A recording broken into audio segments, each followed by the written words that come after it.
नमस्ते। आप सभी का स्वागत है आज की इस लाइव स्ट्रीम में। और आज हमारे साथ महाराष्ट्र के नगर निकायों की चुनाव के परिणाम की समीक्षा करने के लिए, जैसा कि आप देख सकते हैं, भाऊ हैं और ओंकार जी हैं। और हम आज बातचीत इसी पर केंद्रित रखेंगे। आप सभी से अनुरोध है, कृपया चैनल को सब्सक्राइब कर लें, वीडियो को लाइक कर लें। तो भाऊ, रिजल्ट आ गया, रसमलाई भी खा ली। संजय राउत ने खाई कि नहीं खाई पता नहीं, और राज ठाकरे ने खाई कि नहीं खाई, लेकिन जो ओवरऑल तो कॉरपोरेशन मेरे ख्याल से लगभग 22-23 में इनका बोर्ड बन रहा है, 29 में से। लेकिन बीएमसी में फाइट अच्छी थी शिवसेना और ठाकरे ब्रदर्स ने। मराठी मीडिया ने लड़ाई की है एक्चुअली। इनको तो घर बैठे जो कुछ मिला है वो घर बैठे मिला है।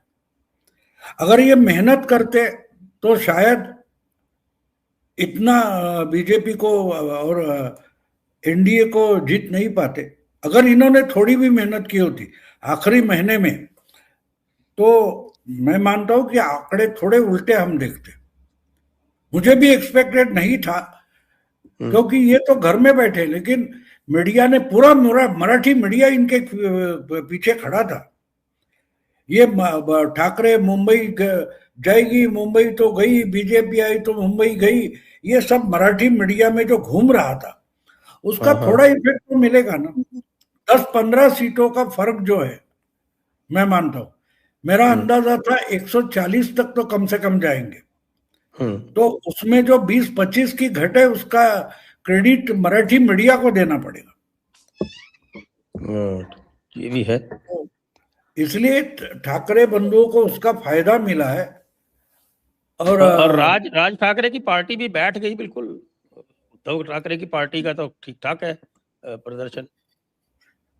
नहीं, उनकी पार्टी पिछली बार भी 7 तो सीटें आई थी, और उसके बाद वो कुछ करना ही नहीं चाहते, तो अब क्या करोगे? सिर्फ भाषण से होगा तो संजय राउत की प्रेस कॉन्फ्रेंस में भी हो सकता है ना। राज ठाकरे का एसेट क्या है? वो अच्छा भाषण करते हैं, भीड़ इकट्ठा करते हैं, लेकिन भीड़ वोट में कन्वर्ट होना जो होता है, तो वो उसके लिए कार्यकर्ताओं की फौज जरूरी है। वो उनके पास नहीं, संगठन नहीं है। तो ये भी साथ आ गए, इसका कारण साफ है कि इनके साथ रहे, भैया के अपने भाई के साथ खड़े हो गए, उसका फायदा उनको मिला है। और पूरी मीडिया, मराठी मीडिया मानो पूरा मराठी मीडिया, इलेक्ट्रॉनिक हो, प्रिंट मीडिया हो, डिजिटल मीडिया हो, ये पूरा का पूरा ठाकरे बंधुओं के साथ खड़ा हो गया था। और दूसरी बात है, जो स्कैटर्ड मुस्लिम वोट है, वो जहां समझो 2000 है, 2500 है, 3000 है, तो वहां बीजेपी का कट्टर शत्रु कौन है? तो वो उद्धव ठाकरे। तो उसके पीछे गए, उसका फायदा उनको मिला। और उतना ही वहां कांग्रेस का नुकसान हो गया। कांग्रेस का आंकड़ा सिमटते हुए हम देख रहे हैं। इसका कारण वो है क्या कि हमसे जो छिटक रहे वोटर वो टिके रहे, इसके लिए कांग्रेस ने अलग से चुनाव लड़ा। लेकिन जो गलती लोकसभा और विधानसभा में हो गई थी, वो ध्यान में आई है कांग्रेस के, इसलिए कांग्रेस। वरना आप देखो, जब अडवाणी की रथ यात्रा रोकी गई थी, लालू प्रसाद ने रोकी थी, तो बीजेपी ने सपोर्ट विड्रॉ किया। तो कांग्रेस ने बीजेपी को नीचा दिखाने के लिए उनको सपोर्ट कर दिया, इधर मुलायम को सपोर्ट कर दिया, और आहिस्ते आहिस्ते वहां की कांग्रेस की जो वोट बैंक थी वो खिसकते लालू और मुलायम के पास चली गई। बिल्कुल वही दिल्ली में हो गया और जगह हो गया। तो अब कांग्रेस उससे निकलना चाहती है, इसलिए बीएमसी के चुनाव में कांग्रेस ने तय किया कि भाई हम इनके साथ नहीं जाएंगे, क्योंकि उनको लग रहा था कि ठीक है लोकसभा में जाएंगे वो वापस आ जाएंगे। लेकिन विधानसभा में उन्होंने देखा कि वो नहीं आए। मुस्लिम वोट का फायदा उद्धव ठाकरे को मिला, और आज उद्धव ठाकरे का साथ छोड़ने के बावजूद मुस्लिम वोट कांग्रेस के साथ नहीं आया। बाद में शायद आ जाएगा, कितना लंबा ये अलग रहते हैं वो देखना पड़ेगा। तो मैं मानता हूं कि और एक दूसरी बात है, बहुत सारे लोग आलोचना कर रहे थे उद्धव ठाकरे की कि ये तो मुंबई में अटके रहे, ये तो मुंबई में अटके रहे, मुंबई से बाहर नहीं निकले। तो मैंने उनको सही ठहराया था कि भाई बाला साहब की जो शिवसेना थी मुंबई ठाणे बेस्ड थी। अगर उद्धव ठाकरे बाकी का महाराष्ट्र नजरअंदाज करके मुंबई में अपने जड़े फिर से जमाना चाहते तो वो सही रास्ते पर है। तो मैं उसका एक वीडियो आज बनाऊंगा, मैं उद्धव ठाकरे का अभिनंदन करूंगा कि आपने सही रास्ता चुना है, जिसके बारे में मैंने 4 दिसंबर को वीडियो बना के बैक टू रूट्स। आप अपने रूट्स पक्के करने के लिए निकले तो अच्छी बात है, क्योंकि मुंबई में स्ट्रांग होल्ड आपका होगा तो ही आप और जगह जा सकते हो। जैसे आपको याद होगा कि 2017 में मोदी के लिए बड़ा गुजरात में चैलेंज खड़ा हो गया, 100 के नीचे बीजेपी आ गई थी 2017 में, याद होगा आपको। तो वहां 1.5 महीना बैठे रहे, पूरी दिल्ली की जर्नलिस्ट और इकोसिस्टम गुजरात पहुंच गई थी। तो मोदी जी ने 27 मीटिंगें की थी, 27 प्रधानमंत्री होकर, क्योंकि उनको मालूम था गुजरात मेरे जड़ है, अगर गुजरात खिसक गया तो दिल्ली टिकेगी नहीं। तो उन्होंने बड़ी मेहनत अकेले ने भी की थी 27 मीटिंग लेकर, और गुजरात बचा के रखा था। उसका कारण ये था कि अपनी भूमि है वहां अपनी जड़ें पक्की होनी चाहिए। तो अगर उद्धव ठाकरे और राज ठाकरे बाकी के महाराष्ट्र को दुर्लक्षित करके मुंबई में अपनी जड़ें पक्की कर रहे तो सही कर रहे हैं, मैंने बोला था, और उन्होंने करके दिखाया, तो उनको क्रेडिट उसका देना पड़ेगा। भले मैं उनकी आलोचना करता हूँ, लेकिन अगर उन्होंने कुछ सही काम किया है या उसके सही नतीजे आए तो उनका तो स्वागत करना पड़ेगा। जी।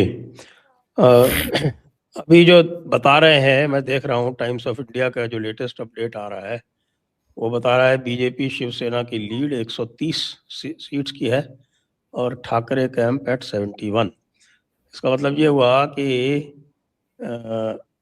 इनका जो स्ट्राइक रेट है 63 आउट ऑफ 160, वो लगभग 40% है। और ये 67 सीट पे लड़े थे शायद राज ठाकरे, और ये केवल 8 सीट जीते। नहीं, वो इनका 52 सीटों पर लड़े, 52 सीटों, अच्छा 52 52 सीटों पे लड़े और सिर्फ 8 जीते हैं। तो इनका तो 15% ही है। तो हाँ, 15 क्या 10 होगा तो भी बहुत होगा ना। हाँ, तो अगर आप जीरो से 8 हो जाते हो तो भी अच्छी बात है ना। और पिछली बार उन्होंने 7 जीते थे, उसमें से 6 उद्धव के साथ चले गए थे, तो 7 की जगह और एक बढ़ गया, 8 बढ़ गए तो भी ठीक है ना, कोई बुरी बात नहीं। तो अगर उद्धव अकेले लड़े होते तो शायद और अच्छा कर पाते, आपको लगता है? नहीं, मुझे नहीं लगता, क्योंकि 7% पिछले विधानसभा चुनाव में 1 साल पहले राज ठाकरे अकेले लड़े थे और उनकी सीट तो एक भी नहीं है, लेकिन मुंबई में उनका 7.2 वगैरह कुछ परसेंटेज था, उद्धव का 23% था, वो मिलकर 30% होते हैं। तो उतना तो मुझे लगता है 32-35 तो कल एग्जिट पोल में वगैरह दिखाया था प्रदीप गुप्ता ने। तो इकट्ठा आने का फायदा उनको हुआ है। और दूसरी बात है कि पूरा का पूरा मराठी मीडिया मानो कैंपेन, मुझे तो लगता है कि इन्होंने अगर शायद अपना पूरा कैंपेन नहीं, पार्टी चलाने को अगर मराठी मीडिया के कुछ संपादकों को दी होती तो इससे ज्यादा सीटें आती, क्योंकि जितने ये यूट्यूबर्स और चैनल के पत्रकार जितने आवेश में थे, उतने आवेश में उद्धव या राज भी नहीं थे। मैं मजाक नहीं, मैं सीरियसली बोल रहा हूं। ये इस ढंग से बातें खबरें चलाते थे कि मानो 17 तारीख को कोई ये आरी लेकर आएगा और मुंबई कट करके लेके जाएगा वेनेजुएला के पास रखने के लिए। इस ढंग से मराठी मीडिया में बातें चल रही थी, खबरें चल रही थी।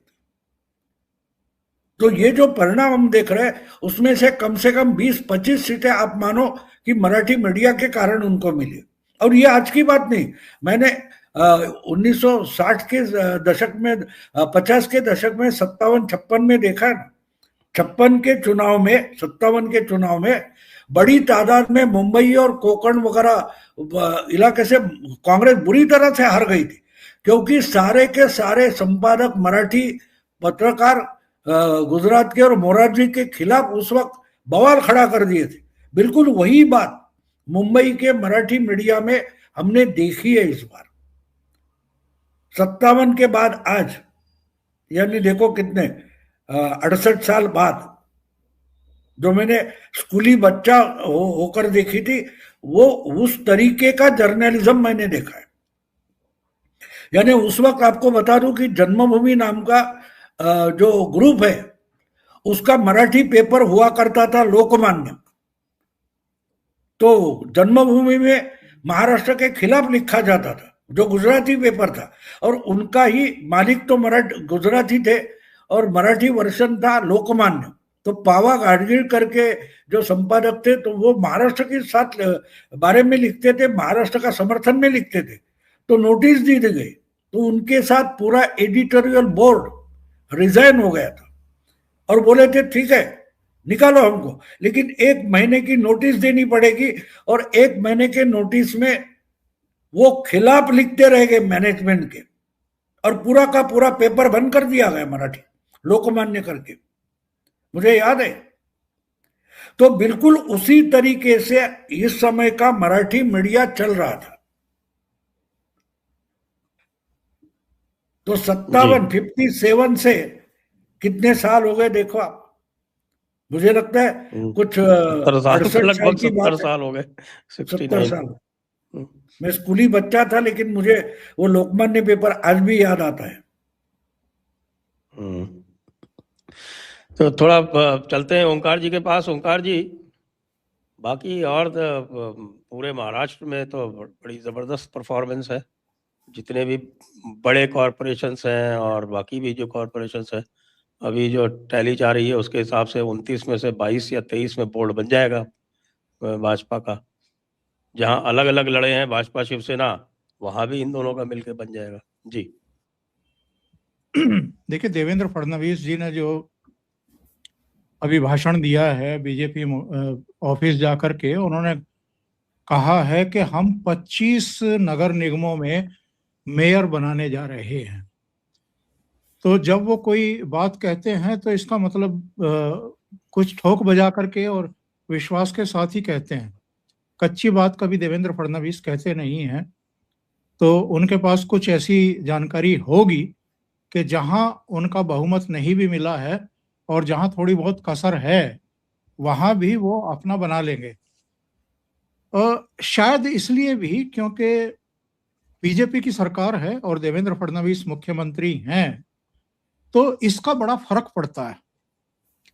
प्रदेश की जनता भी और दूसरे कॉरपोरेटर भी जहां जहां नतीजे आए हैं, वहां अगर बीजेपी एक बड़े दल के रूप में उभर रही है और बहुमत नहीं मिला है, तो भी ऐसे लोग जिसकी राज्य में सरकार होती है उसके साथ जाना पसंद करते हैं आमतौर पर, ताकि उनके शहर के विकास हो सके। जिस वार्ड से वो चुन करके आए हैं उस वार्ड के विकास कार्य हो सके।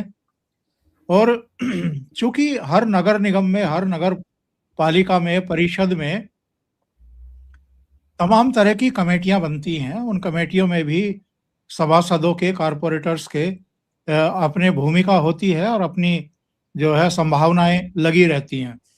तो सत्तारूढ़ दल के साथ जाना हर कोई पसंद करता है। जहां तक इन नतीजों के संदेश और संकेत का प्रश्न है, तो ये लगातार तीसरा चुनाव है संजय जी। लोकसभा चुनाव में जरूर थोड़ा सा झटका लगा था, और थोड़ा नहीं, बड़ा झटका था। 48 में से 31 सीटें इन लोगों को चली गई थी। वो सांगली वाली भी बसंत दादा पाटिल के पोते ने जीत ली थी, बाद में वो इनके साथ चला गया। लेकिन उसके बाद जो विधानसभा चुनाव हुए, लोकल बॉडीज के चुनाव हुए और अब नगर निगम के चुनाव हुए, तीनों का संदेश एक ही है, दिशा एक ही है। और ये बताता है कि महाराष्ट्र अब पूरी तरीके से देवेंद्र फडणवीस के पीछे खड़ी हुई है। नरेंद्र मोदी के पीछे खड़ी हुई है। और जो बड़े नगर निगम जिनको माना जाता है, मुंबई हो गया, आपका पुणे हो गया, नागपुर हो गया, यहां पर प्रचंड जीत मिली है भारतीय जनता पार्टी को। जिसको हम कहते हैं कि प्रचंड जीत है, वो है। वैसे तो भाऊ ने बता दिया है, लेकिन मेरा मानना ये है कि ये जो मुंबई में इनको थोड़ी सी सांस आई है, ये उधार ली हुई सांस है उद्धव ठाकरे की और राज ठाकरे की। यहां चूंकि कांग्रेस का परफॉर्मेंस बड़ा खराब रहा है, करीब 14 सीट के आसपास उसके झोली में जाते हुए दिखाई दे रहे हैं, तो भारतीय जनता पार्टी और शिंदे सेना के जो पार्षद के कैंडिडेट थे, उनको हराने के लिए जो एक स्ट्रेटेजिक वोटिंग होती है मुसलमानों की तरफ से, तो वो किसको वोट करते? वो जाहिर है उद्धव ठाकरे की तरफ ही उनका झुकाव हुआ है। पर इससे किसी तरह की खुशफहमी इन लोगों को नहीं पालनी चाहिए, क्योंकि अगर भारतीय जनता पार्टी और शिंदे सेना का परफॉर्मेंस बेहतर रहा, हालांकि शिंदे सेना जब मैं कहता हूं तो हमें यह भी देखना चाहिए कि उद्धव सेना ने कैसा परफॉर्मेंस किया, उसमें चाहे मुसलमानों का कंट्रीब्यूशन है नहीं है, वो एक अलग बहस का विषय है। लेकिन कम से कम मुंबई के मामले में हम अब ये कहेंगे कि Bharatiya Janata party single largest, एक बड़ी पार्टी, बड़ी ताकत है वहां पर।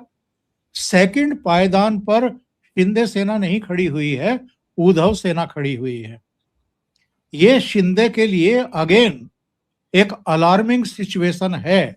उनको मुंबई में बहुत काम करने की जरूरत है, मेहनत करने की जरूरत है, अगर वो यहां पर बाला साहब ठाकरे की जो राजनीतिक विरासत है उस पर कब्जा करना चाहते हैं, या अपने को उनकी विरासत का उत्तराधिकारी साबित करना चाहते हैं। बाकी पूरे प्रदेश में जो 29 नगर निगमों के चुनाव नतीजे आए हैं, उसने कुछ संदेश छोड़े हैं। भाऊ कहते हैं कि वो अपना घर संभाल रहे हैं, इसलिए मुंबई से बाहर नहीं निकले। पर बाला साहब ठाकरे के समय भी पूरे प्रदेश की तो शिवसेना कभी भी नहीं रही, अलग अलग पॉकेट में उसका कुछ कुछ प्रभाव रहा। पर इनके पास तो एक मौका था ना, 2.5 साल चीफ मिनिस्टर रहे थे। 2.5 साल का अरसा कम नहीं होता है। इनके नाकारापन की वजह से, और किसी से मिलना नहीं है, मीटिंग्स नहीं लेनी है, संगठन को जाके मजबूत नहीं करना है, जिन क्षेत्रों में संभावना है पार्टी के आगे बढ़ने की वहां भी कोई काम नहीं करना है। खुद शरद पवार ने अपनी किताब में लिखा कि पूरे 2.5 साल के कार्यकाल में 2 बार ही सचिवालय गए। तो जो पार्टी थोड़ा थोड़ा पॉकेट में असर रखती थी और जहां और बेहतर परफॉर्मेंस हो सकता था, और मुंबई में भी अगर ये थोड़ा सा और सक्रिय हो जाते थे शायद फाइट और बेहतर होती। तो जब उनको करना ही नहीं है कुछ, बैठे बैठे ही संजय राउत को रोज प्रेस कॉन्फ्रेंस पर लगाना है और उससे माहौल बनाना है, या मराठी मीडिया के कंधे पर ही सवार होकर के चुनाव लड़ने हैं, तो फिर जैसे नतीजे आए हैं वो ठीक ही हैं। जी भाऊ, एक और बात जो देखने में आई वो ये कि अजीत दादा पवार का भी सफाया हो गया। पुणे में चाचा और भतीजे ने मिलके चुनाव लड़ा, और पुणे और पिंपरी चिंचवड़ दोनों जगह बीजेपी जो है उसकी बम्पर जीत हुई, और शिंदे की शिवसेना भी पीछे रह गई काफ़ी। तो आपको ये लगता है कि अब ये एक बीजेपी जो है अब ये मेन पोल बनती जा रही है? क्योंकि शिंदे शिवसेना भी यदि देखें तो इनके जो परफॉर्मेंस अगर पूरे महाराष्ट्र में देखें तो ये पीछे रह गए मुंबई में उद्धव ठाकरे से। ठाणे में ठीक है, ठाणे में ये जीत गए, और ठाणे, नासिक और संभाजी नगर, इन 3 के अलावा बाकी इनकी भी कोई उल्लेखनीय परफॉर्मेंस नहीं रही। तो फिर इसका क्या आगे का क्या राजनीतिक परिदृश्य बनेगा? देखो, एक बात है कि 2014 के बाद देवेंद्र मुख्यमंत्री बनकर आए और आहिस्ता आहिस्ता उन्होंने उनकी ही पार्टी में जो उनके लिए प्रॉब्लम थे वो हल कर दिए। बाद में अलग बाकी पार्टियों की तरफ उन्होंने वो मुड़ गए। तो एकनाथ अभी उभरता हुआ ब्रांड है, मैं मानता हूं। देखो एक बात है, जहां उद्धव ने गलती की वही गलती एकनाथ दोहराना नहीं चाहते। उद्धव ठाकरे मुख्यमंत्री बनने निकले थे, लेकिन भूल गए कि अपनी जमीन मुंबई है, वो जब तक पक्की नहीं है तब तक बड़ी छलांग लगाना गलत है। तो इसलिए इस चुनाव में, पर्टिकुलरली इस चुनाव में, विधानसभा की बात छोड़ो, जो कॉरपोरेशन का चुनाव है या स्थानीय निकाय का चुनाव है, उसमें उनकी जो जमीन थी वो ठाणा थी, ठाणा कॉरपोरेशन और ठाणा डिस्ट्रिक्ट। अब देखिए कल्याण डोंबिवली में वो ठीक है, ठाणे में ठीक है, भिवंडी में भी ठीक है, फिर नवी मुंबई में हट गए, लेकिन वो भी पुराने शिवसैनिक है, गणेश नाइक। तो ये सब अगर हम काउंट करते, उल्लासनगर में उनकी ताकत अच्छी है, तो वो जानते हैं कि जब तक मैं ठाणे डिस्ट्रिक्ट और ठाणे सिटी में मेरे पैर पक्के नहीं है, अगर वो ढीले पड़ गए तो मुंबई से कोई मतलब नहीं रहता। तो इसलिए उन्होंने अपना ठाणे का गढ़ पक्का रखा है और मुंबई में घुसे हैं। देखो एक बात समझ लो कि जब वो अलग हो गए 20 जून 2022, वो सीधा सूरत निकल गए, गुवाहाटी निकल गए, तो उनके साथ पूरा का पूरा 2 कॉर्पोरेटर छोड़कर ठाणे के पूरे कॉर्पोरेटर उनके साथ उद्धव को छोड़कर निकले थे। सिर्फ राजन विचारे जो एमपी था उस वक्त का, उसका क्या बोलते उसको, उसके पत्नी एक पार्षद थी और एक था, ये 2 लोग छोड़कर बाकी पूरे पार्टी के ठाणा के पार्षद थे, कल्याण के पार्षद थे, वो इनके साथ चले गए थे, ना कि मुंबई के एमएलए कुछ 6-8 एमएलए उनके साथ गए थे, लेकिन पार्टी के बाकी पार्षद वगैरह नहीं गए थे। आहिस्ता आहिस्ता खिसकना शुरू हो गया। लोकसभा के बाद विधानसभा में अच्छी सीटें पाने के बाद आहिस्ता आहिस्ता पार्षद खिसकते गए और पिछले 1 साल में उसमें कुछ 55 वगैरह आए थे, उसमें से मेरा अंदाज है 35 से ज्यादा ये विधानसभा चुनाव के बाद आए।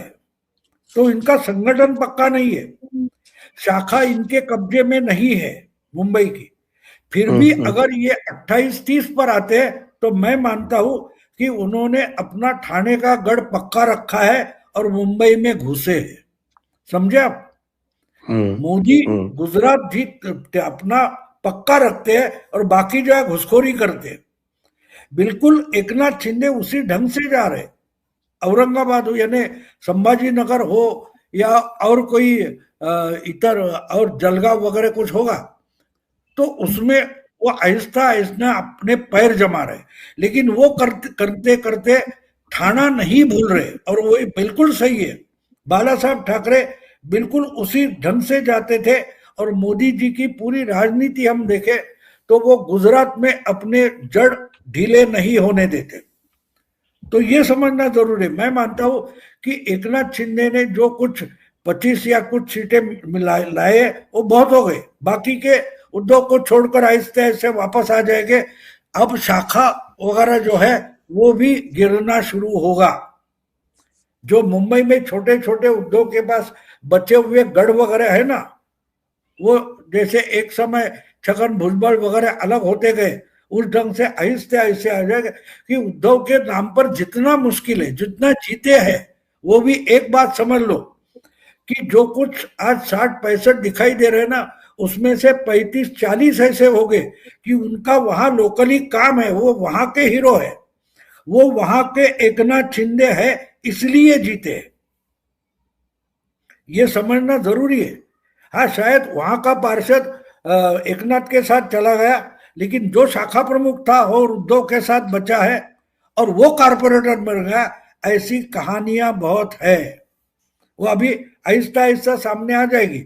तो एकनाथ ने जो कुछ किया है वो मैं मानता हूं कि उन्होंने ठाणे का अपना गढ़ पक्का रखा है और तगड़ा किया है। वहां देखो दोनों ने एडजस्टमेंट, बीजेपी ने मुंबई में और एकनाथ को संभाल लिया, और एकनाथ ने ठाणे और कल्याण, डोंबिवली, उल्लासनगर में इनको संभाल लिया कि हमारे गढ़ नहीं ढहने चाहिए, और बाकी का आहिस्ता आहिस्ता अपने तरीके से वो कर रहे हैं। अभी जिसमें बीजेपी बड़ी हो गई वो साथ बैठेगी, उसमें कौन सी बड़ी बात है, साथ में बैठेंगे ना।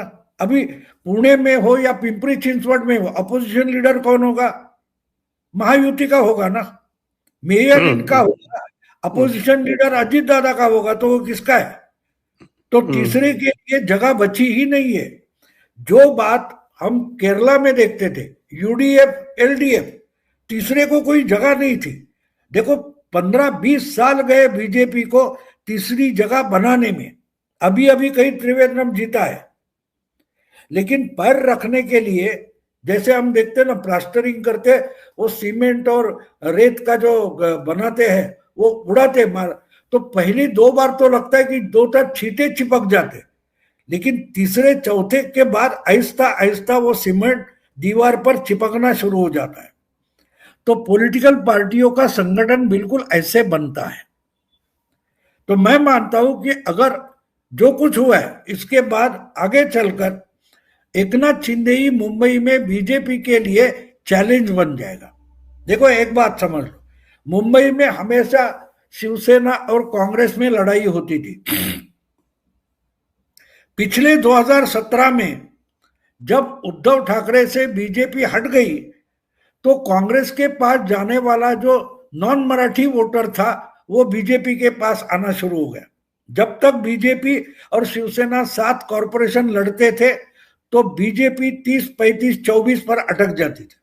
पिछले बार जो एकदम जंप किया है, तो उतनी ही सीटें घटी है, तो वो कांग्रेस की घटी है। तो बीजेपी दूसरा नंबर हो गई, शिवसेना 1 नंबर हो गई, तीसरे नंबर पर कांग्रेस थी, अब वो गई तीसरे नंबर पर एकनाथ शिंदे आ गए। समझे आप? शिंदे कांग्रेस की जगह ले रहे, तीसरी पार्टी। जो पिछले कॉरपोरेशन हाउस में ये तीसरे नंबर पर कांग्रेस थी, वो अब चौथी नंबर पर, 5वें नंबर पर चले गए। तो आहिस्ता आहिस्ता उद्धव की जगह एकनाथ ले सकता है, उसमें कौन सी बड़ी बात है। एक बात होती है पॉलिटिकल पार्टी के लिए 10-12 साल जो होता है वो इंपॉर्टेंट होता है, एक चुनाव इंपॉर्टेंट नहीं होता है। आपको डटकर खड़ा रहना पड़ता है, लड़ते रहना पड़ता है, नहीं तो 10 साल में दिल्ली का मुख्यमंत्री होकर केजरीवाल गायब हो गए, अगले चुनाव में शायद 10-12 भी नहीं ला सकोगे। तो इसलिए एकनाथ जिद्दी है और उसके पास पेशेंस है, समय है और इच्छा भी है। तो मैं मानता हूं कि आगे चलकर एकनाथ शिंदे की पार्टी और बीजेपी, यही महाराष्ट्र की 2 तगड़ी पार्टियां होगी, तीसरे के लिए जगह बचेगी नहीं, और यही तो भविष्य की राजनीति महाराष्ट्र की होगी। तो ओंकार जी, शरद पवार पहले 2 पार्टी चाहते थे कि एक उनकी पार्टी रहे, कोई बीजेपी रहे, बाकी खत्म हो जाए। अब होगा 2 पार्टी सिस्टम, लेकिन डिफरेंट। कांग्रेस की परफॉर्मेंस और शरद पवार की परफॉर्मेंस के बारे में आप क्या कहेंगे ओंकार जी?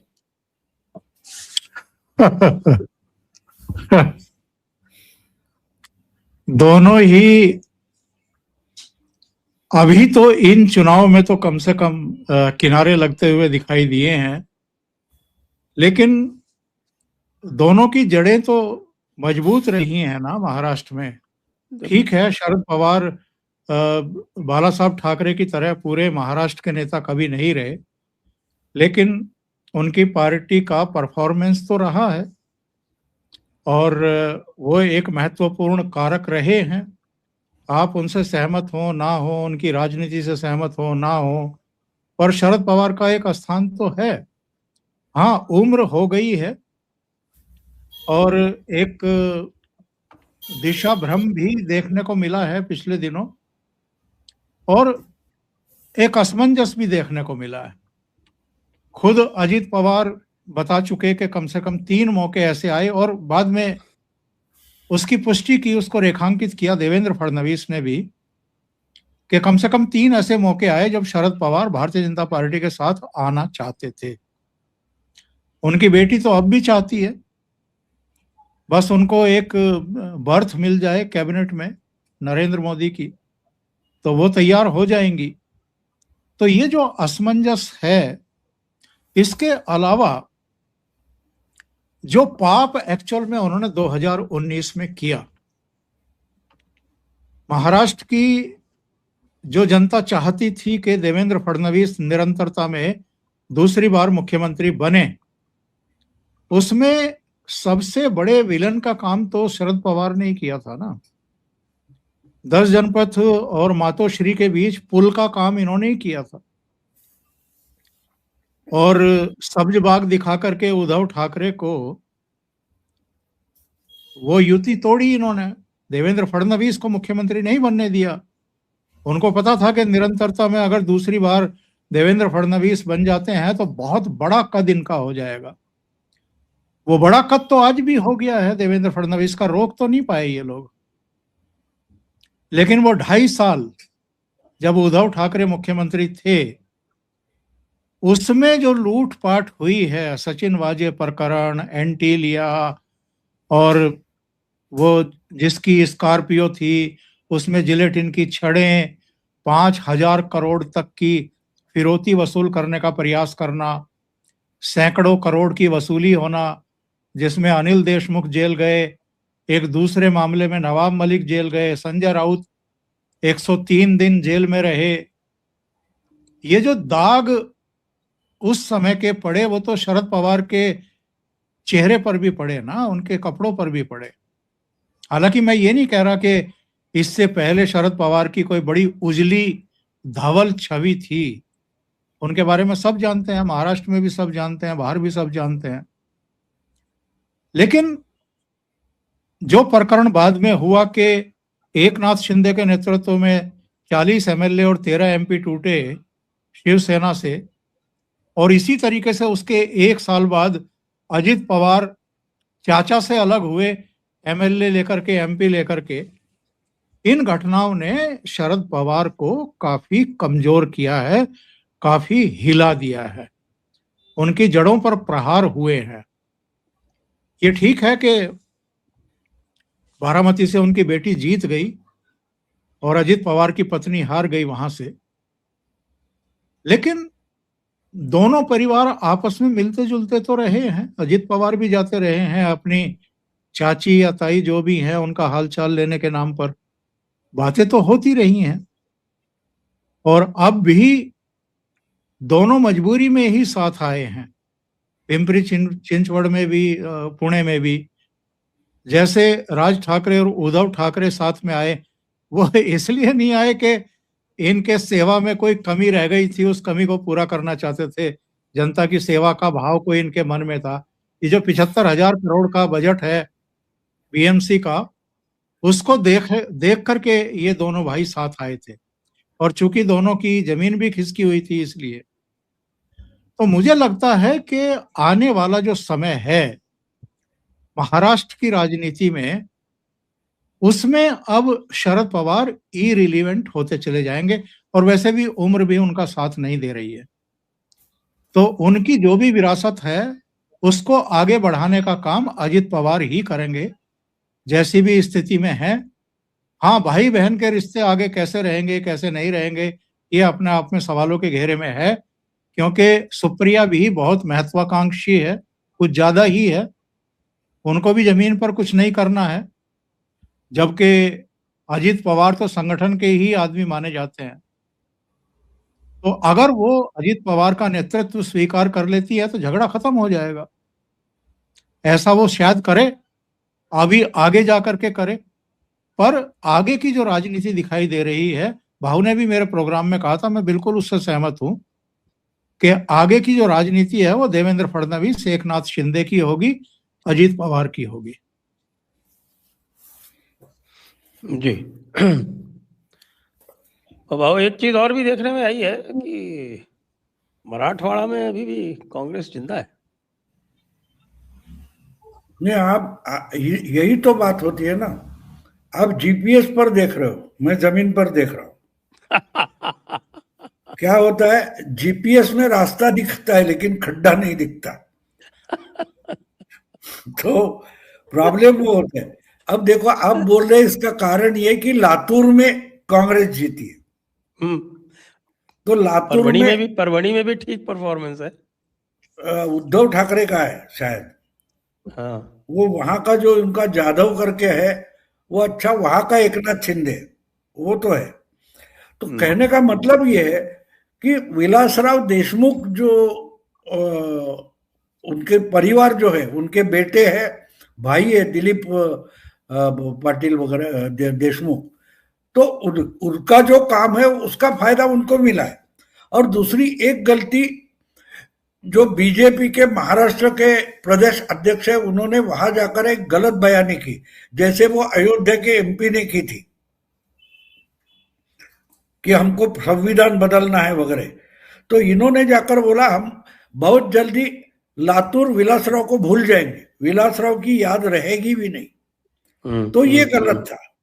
विलासराव बहुत उनकी उम्र कम थी और चल बसे हो मल्टी ऑर्गन फेल्यूर के कारण, वरना वो अपने इलाके में मराठवाड़ा में और महाराष्ट्र में भी पॉपुलर लीडर थे। तो मरने के बाद इनके बारे में ऐसा बोलना गलत था। वो गलत बयानी जो थी उसका एक सिंपैथी फैक्टर हो गया, उसकी जरूरत नहीं थी। वरना लातूर के ही शिवराज पाटिल की जो बहू है वो तो बीजेपी में आ चुकी है।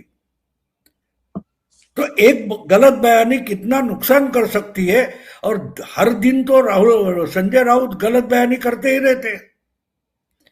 तो कंपेयर हम जब करते हैं तो ये देखना पड़ेगा कि आप तो 4 वोट लाते नहीं लेकिन डुबाते ज्यादा हो।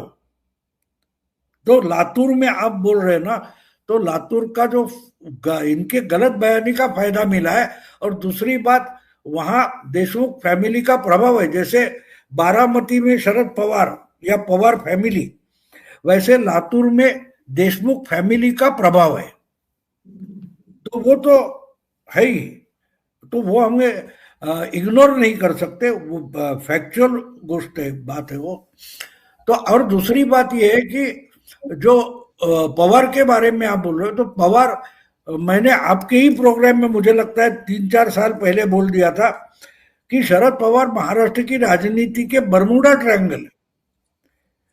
तो बरमूडा ट्रायंगल को ये नहीं भूलना चाहिए कि जगह से हिलकर कहीं जाए, अपनी जगह बैठो, जो जहाज आएगा वगैरह उसको डुबा लो या खा जाओ। अगर बरमूडा ट्रायंगल उठकर कोई टेक्सास खाने निकलेगा या फ्लोरिडा खाने के लिए निकलेगा तो खुद की जगह निकल जाएगी। पवार की हालत वो हो गई है। जितनी आपकी क्षमता नहीं, ताकत नहीं है, उतना अगर आप किसी को तोड़ना चाहोगे तो गड़बड़ हो जाती है।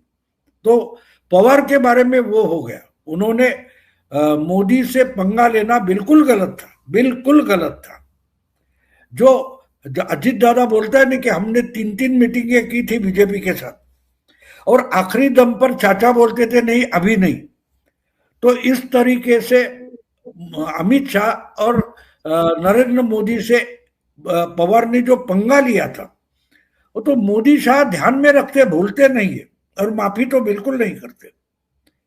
तो मैंने उस वक्त भी लिखा था और बाद में वीडियो भी बनाया कि पवार ने गलत बिल में हाथ डाला है। इन्होंने इनके साथ मजाक नहीं करना चाहिए था, क्यों मोदी हंसते बहुत है लेकिन आपको रुलाते भी है। तो जो कुछ हुआ था, 2.5 दिन की गवर्नमेंट देवेंद्र के साथ बनी थी, राष्ट्रपति शासन उठाया गया था, वो पवार को लगा कि मैंने कैसा मजाक किया, तो अब उसकी कीमत चुकानी पड़ रही है। अब उसकी कीमत, हाँ एक बात और मैं मानता हूँ, शरद पवार ने पिछले लोकसभा चुनाव के दरमियान 1.5 साल पहले एक बात कही थी कि 24 के चुनाव के बाद बहुत सारी क्षेत्रीय पार्टियों को कांग्रेस में मर्ज होना पड़ेगा। तो अभी उनके पास चॉइस है, एक तो भतीजे के पार्टी में मर्ज हो जाओ, या तो कांग्रेस में मर्ज हो जा, इससे ज्यादा कुछ नहीं, इससे ज्यादा कुछ नहीं। और कांग्रेस को भी जो थोड़ा बहुत लाभ मिल रहा है, तो वो जो राहुल गांधी 99 पर पहुंच गए, वो उनकी क्षमता नहीं थी। बीजेपी ने जो गलतियां की थी उत्तर प्रदेश, महाराष्ट्र, राजस्थान में, इससे कांग्रेस की सीटें बढ़ी थी। और बिल्कुल वही बात लातूर में भी हो गई। इनके पार्टी के नेता ने, प्रदेश अध्यक्ष ने जो गलत बयानी की, उसका फायदा कांग्रेस को और देशमुख फैमिली को मिल गया, सिंपैथी मिल गई, इससे ज्यादा कुछ नहीं। सबसे बड़ी बात मैं मानता हूं आज कि ये नतीजों पर बोलना अभी जरूरी नहीं है, ठीक है, जो कुछ होना था हो गया। अगले 3 साल कोई चुनाव नहीं है, इसमें इन लोगों को पार्टियां कैसे चलाना ये मुश्किल बात है। इस पर काम करना पड़ेगा कि कैसे अपने लोग बचा के रखे, बिना सत्ता के बचा के कैसे रखे, ये बड़ी समस्या है। क्योंकि मैं हमेशा मानता हूं, आप सत्ता के बाहर रहते तो बात अलग होती है, लेकिन बहुत समय से आप सत्ता में रहे तो सत्ता के बाहर रहकर पार्टियां चलाना बड़ा मुश्किल हो जाता है।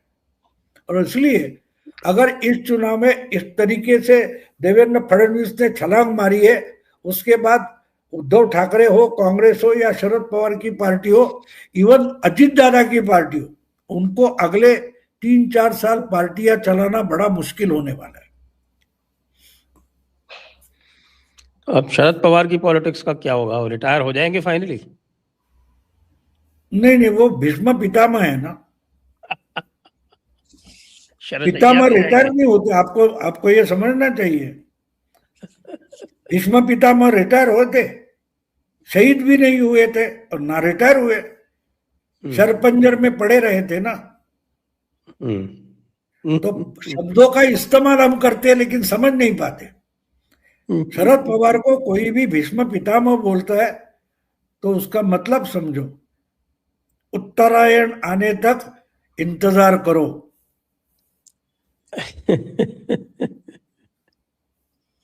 बाबू आप क्या कहेंगे? हाँ, सॉरी, ओंकार जी को, ओंकार जी आप क्या कहेंगे? किस विषय पे? शरद पवार तो एक्चुअल में अब ऐसे शब्दों का प्रयोग नहीं करना चाहिए, लेकिन अंतिम बेला में है, संध्या समय है उनका, जितना समय उनका गुजर रहा है। अच्छा, जनता ने बता ही दिया है, जनता ने समझा ही दिया है।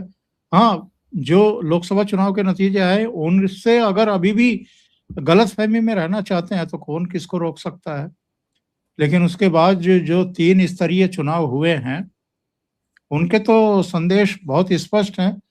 वैसे राजनीति में थोड़ा ऊपर नीचे चलता रहता है, तो तमाम तरह की संभावनाओं का गेम रहता है राजनीति पर। जिस मराठा मीडिया की बात अभी भाव कर रहे थे कि इन लोगों को चुनाव तो वही लड़ाते हैं, एक्चुअल में सबसे बड़ा प्रेशर भी उसी मराठा मीडिया का इनके ऊपर रहता है।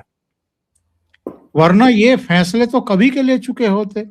वो जो 3 दौर की बात बार बार की जाती है, उसी समय फैसले हो जाते अगर इस मराठा मीडिया का प्रेशर इनके ऊपर ना होता।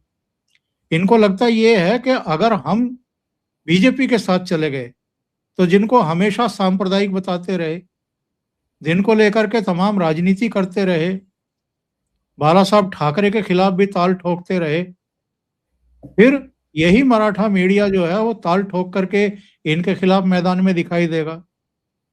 जो इनका साथ देता रहा, इन्होंने कुछ भी किया, छींक दिया, कुछ भी करा, उसी को जो है उसमें रहस्य ढूंढता दिखाई देता था। वही मराठा मीडिया इनके खिलाफ अब एक्शन में आ जाएगा, तो ये उससे डरते हैं। वरना तो ये सत्ता के यार रहे हैं हमेशा। 3 साल जो बता रहे हैं भाव, 3 साल क्या करेंगे?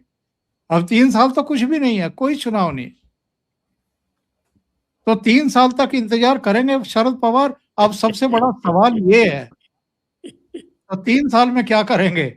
इस पर अगर भाव कोई रोशनी डाल पाए। नहीं नहीं बिल्कुल, मैं मजाक नहीं कर रहा हूँ, मैं सीरियसली बोल रहा हूँ।